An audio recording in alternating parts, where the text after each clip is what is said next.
Good morning po sa inyo lahat. Isa pang mariyugto na ating daily Bible blessings. Pamagat po ng ating araling ngayong umaga ay huwag abusuhin ang pagpapatawad. Huwag abusuhin ang pagpapatawad. Ito maminamahal bilang mga ligtas, pinanak na muli at inaring ganap, tayo po'y pinatawad na sa lahat nating mga kasalanan. Kasalanan na nakaraan, kasalukuyan at hinaharap. Ngayon po yung tagabi mga minamahal, na sa kabila ng pagkapatawad na ito, na ating mga kasalanan, tayo pa rin ay patuloy na nagkakasala. Isang bagay na napapangit sa mga mata ng Diyos. Kasi sabi nga po ni Juan sa unang Juan 2:1, mga anak, isinusulat ko ito sa inyo upang huwag kayong magkasala. Kaya po ayaw ng Diyos na tayo po ay magkasala. Ngunit kung magkasala man tayo, dugtong po sa bersikulo, ngunit kung magkasala ang sino man, may tagapagtanggol tayo sa Ama, si Jesucristo, na isang matuwid.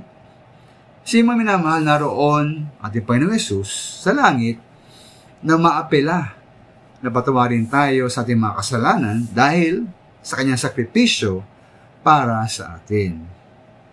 Ngayon po, kaunay po rito, ang binanggit po sa verse 2, sabi roon, si Kristo ang handog sa ipagpapatawad ng mga kasalanan.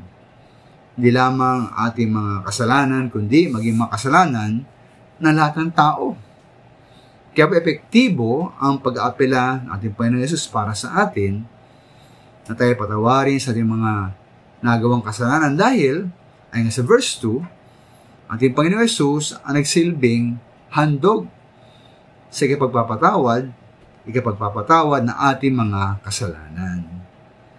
Ngayon po, dahil dito, hindi kaya abusuin natin ang pribilehiyong ito na tayo pinatawad na at pinapatawad pa sa pumuhay sa kasalanan, bisyo at kasamaan.